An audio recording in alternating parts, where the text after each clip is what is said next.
বিসমিল্লাহির রহমানির রহিম। সুপ্রিয় শিক্ষার্থী এবং অভিভাবকবৃন্দ, আসসালামু আলাইকুম রহমতুল্লাহ। আপনারা কেমন আছেন? আশা করি আপনারা সবাই ভালো আছেন, সুস্থ আছেন, নিরাপদে আছেন। আমিও আল্লাহর রহমতে ভালো আছি, সুস্থ আছি, নিরাপদে আছি। সুপ্রিয় শিক্ষার্থী,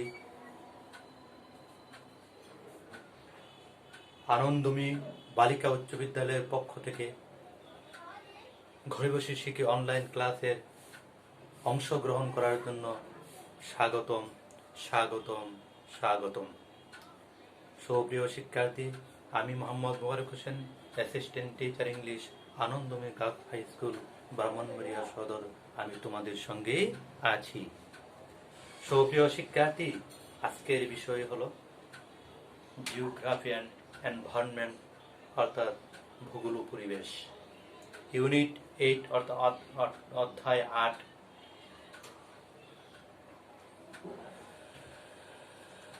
My dear students, I am talking about Geography and Environment Unit 8, Primary Discussion. My dear students, অর্থাৎ প্রাথমিক আলোচনা। আজকের অধ্যায় হলো মানব বসতি, হিউম্যান সেটেলমেন্টস। মানব বসতি, we are discussion human settlements. My dear students, primary discussion অর্থাৎ প্রাথমিক আলোচনা কি? পরিবেশের সাথে মানুষের অভিযোজনের প্রথম পদক্ষেপ হলো বসতি স্থাপন। সুপ্রিয় শিক্ষার্থী, মনোযোগ সহকারে আমার কথাগুলো শোনো। যে পরিবেশের সাথে মানুষের অভিযোজনের যে প্রথম পদক্ষেপ, সেটা হলো বসতি স্থাপন। অভিযোজন কি? কোন স্থানে নিজকে খাপ খাওয়ে অর্থাৎ মানিয়ে নেওয়ার যে প্রক্রিয়া, তার নাম হলো অভিযোজন। সুপ্রিয় শিক্ষার্থী, পরিবেশের সাথে মানুষের অভিযোজনের প্রথম পদক্ষেপটা হলো কি? বসতি স্থাপন। মানুষজন কোনো জায়গায় বসবাস করার জন্য চেষ্টা করে, তখন সেখানে কোনো একটি আশ্রয়স্থল গড়ে তোলে। সেই আশ্রয়স্থলটা হলো বসতি, যেখানে মানুষ বসবাস করে, ওই স্থানটাকে বলা হয় মানব বসতি। মানুষ প্রাকৃতিক অনুকূল অবস্থাকে, অর্থাৎ প্রাকৃতির মধ্যে যেই অবস্থা আছে, অনুকূল অবস্থা অর্থাৎ পক্ষে অনুকূল অবস্থাকে কাজে লেগে এবং প্রতিকূল পরিস্থিতির থেকে রক্ষা পাওয়ার জন্য মানব বসতি গড়ে তোলে। অর্থাৎ পাওয়ার জন্যই মানব বসতি গড়ে তোলে। যেমন অনুকূল অবস্থা, অনুকূল বলতে যেমন গাছপালা, নদী নালা, এগুলো মানুষের প্রাকৃতিক সম্পদ, মানুষের অনুকূলে অবস্থিত।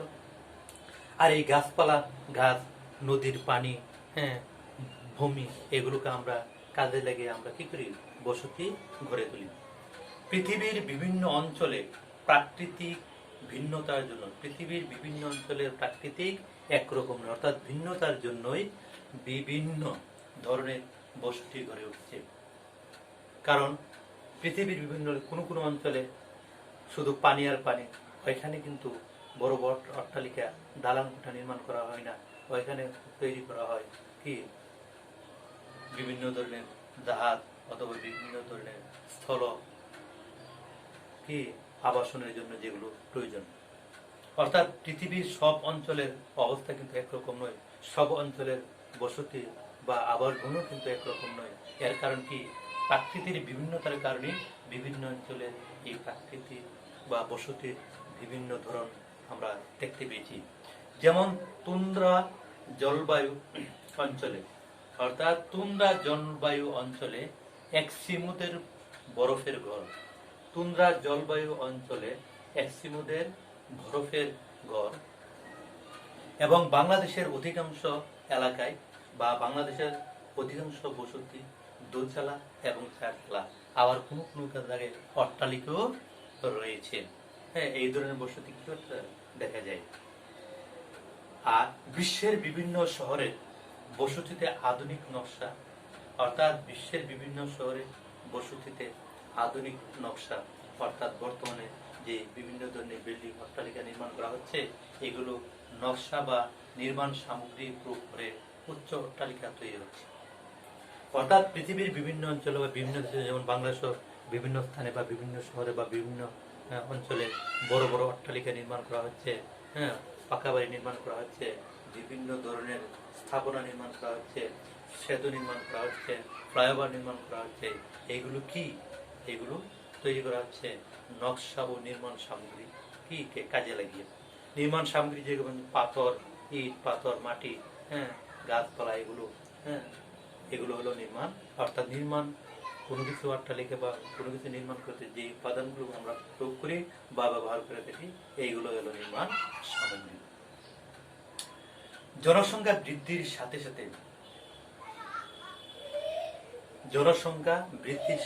গ্রাম এবং শহর উভয় স্থানে জনবসতি কি হচ্ছে? গড়ে উঠছে।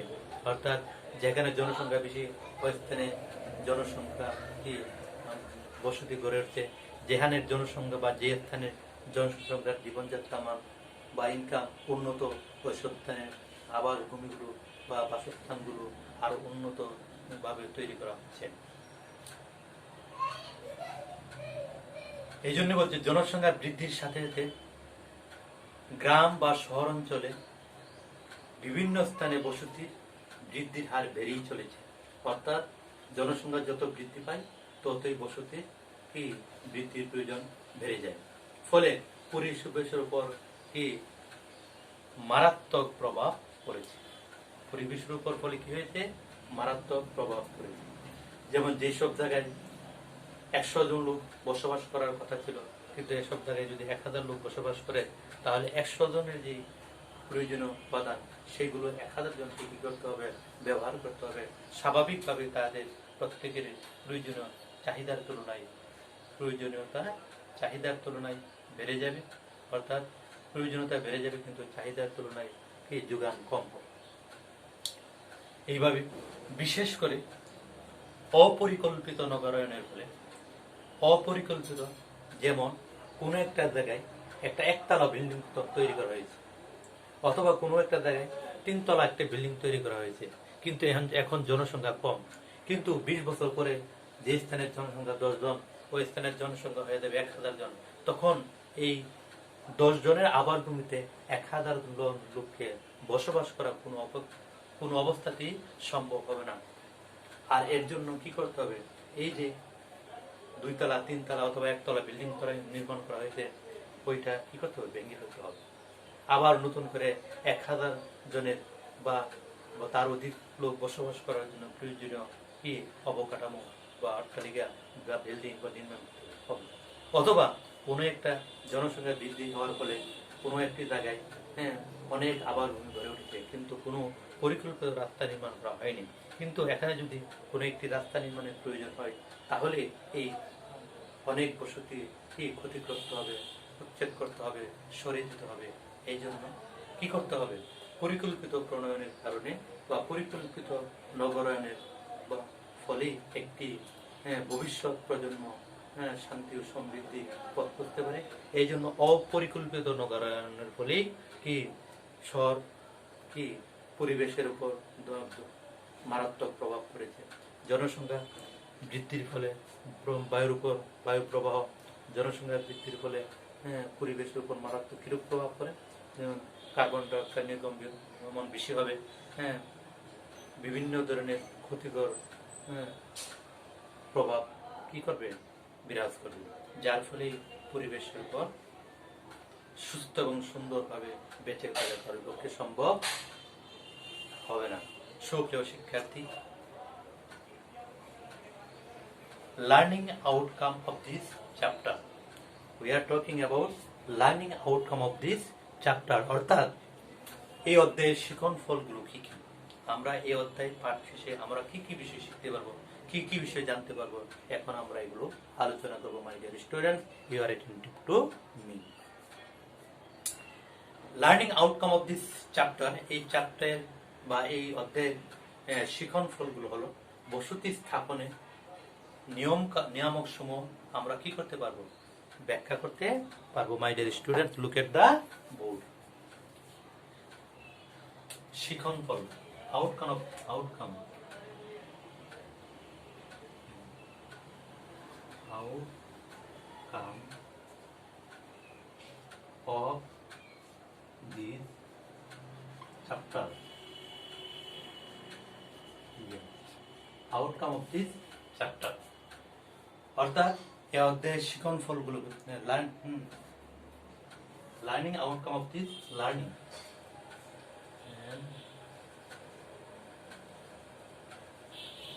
Learning outcome, learning outcome of this chapter, এই অধ্যায়ের শিখন ফলগুলো কি কি? যেমন এক নম্বর হলো বস্তুটি স্থাপনের নিয়ামক সমূহ আমরা কি করতে পারবো? ব্যাখ্যা করতে পারবো। এক নম্বর হলো বসতি স্থাপনের নিয়ামক সমূহ আমরা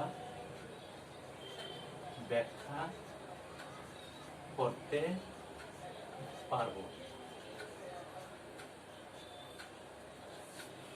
তাহলে আমরা কি পেলাম? প্রথমেই পেলাম যে বসতি স্থাপনের নিয়ামক সমূহ ব্যাখ্যা করতে পারবো, অর্থাৎ কি কি কারণে বসতি স্থাপন করতে হবে বা বসতি স্থাপন উপযোগী উপাদান বা প্রয়োজনীয়তা গুলো আমরা কি করতে পারবো? আলোচনা করতে পারবো।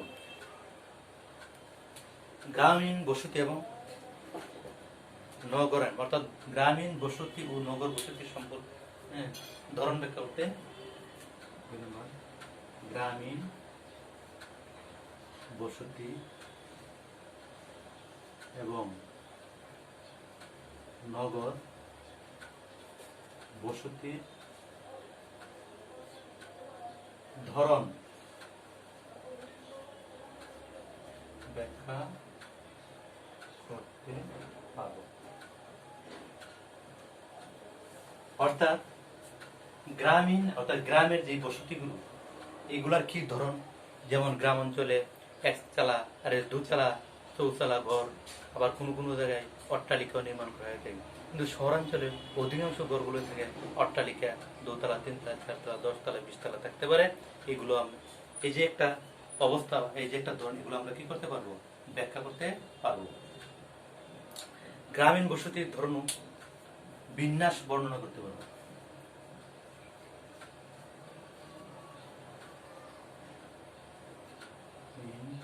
বসতির ধরন ও বিন্যাস ব্যাখ্যা করতে পারব।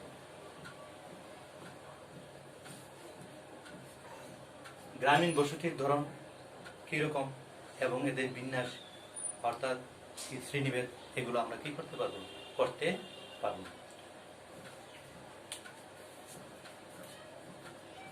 নগর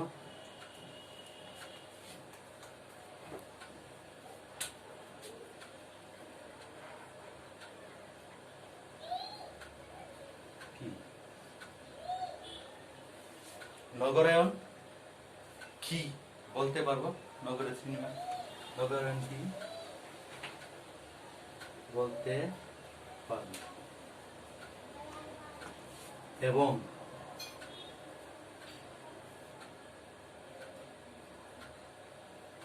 এর শ্রেণী বিন্যাস ব্যাখ্যা করতে পারব। সুপ্রিয় শিক্ষার্থীরা, আমরা প্রথম পেলাম কি? বসতি স্থাপনের নিয়ামক সমূহ আমরা ব্যাখ্যা করতে পারবো। 2 হলো গ্রামীণ বসতি এবং নগর বসতির ধরন ব্যাখ্যা করতে পারবো। 3 হলো গ্রামীণ বসতির ধরন বিন্যাস ব্যাখ্যা করতে পারবো। 4 হলো নগরায়ন কি বলতে পারবো এবং এর শ্রেণী বিন্যাস ব্যাখ্যা করতে পারবো।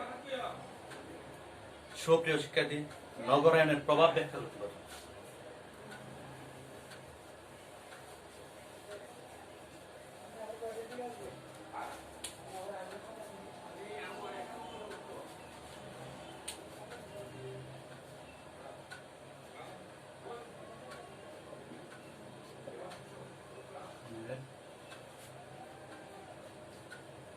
প্রভাব ব্যাখ্যা করতে পারব।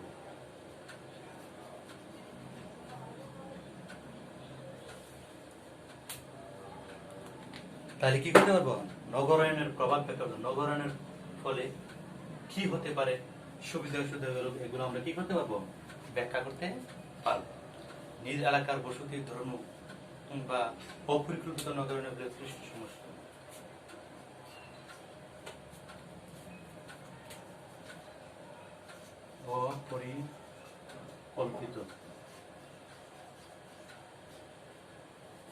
অপরিকল্পিত নগরায়নের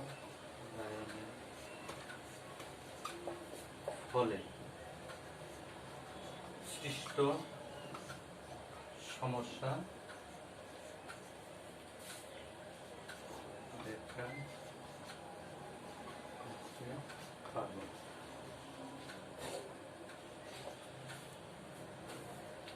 অপরিকল্পিত নগরায়নের ফলে কি সৃষ্ট সমস্যা আমরা কি করতে পারবো? ব্যাখ্যা করতে পারবো। নিজ এলাকার ধরন বিন্যাস ব্যাখ্যা করতে পারবো।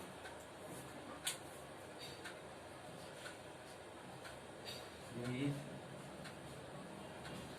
এলাকার ধরন ও নিজ এলাকার ধরন ও বিন্যাস ব্যাখ্যা করতে পারবো। আমরা কি পেলাম? 5 নম্বরে পেলাম নগরায়নের প্রভাব ব্যাখ্যা করতে পারবো। 6 নম্বরে পেলাম অপরিকল্পিত নগরায়নের ফলে সৃষ্ট সমস্যা ব্যাখ্যা করতে পারবো। 7 নম্বরে পেলাম নিজ এলাকার ধরন ও বিন্যাস ব্যাখ্যা করতে পারবো।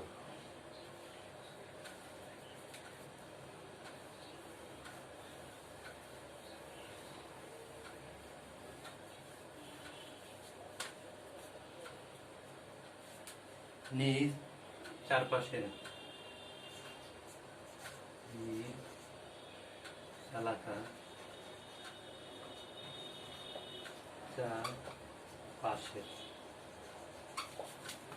চারপাশে আকৃতি এবং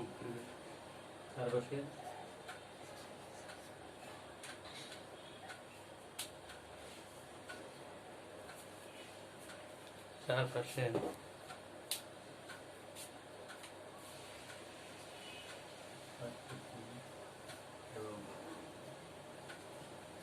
পরিবেশের প্রাকৃতিক এবং পরিবেশের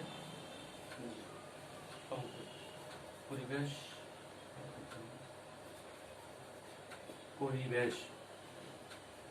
সম্পর্কে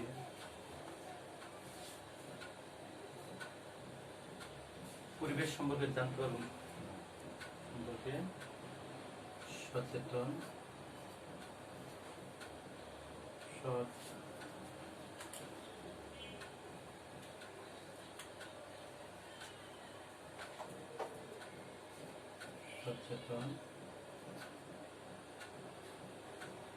করতে পারব।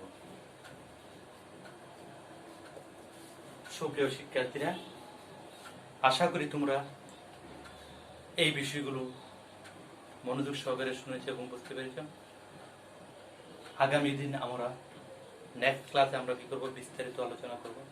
তোমরা সবাই এই নেক্সট ক্লাসে অংশগ্রহণ করবে এই আশা ব্যক্ত করে তোমাদের জন্য, সকলের জন্য, দুনিয়ার প্রত্যেকটি জীবের জন্য দোয়া এবং প্রার্থনা করে আজকের মতো এখানে শেষ করছি। আসসালামু আলাইকুম ওয়া রাহমাতুল্লাহ।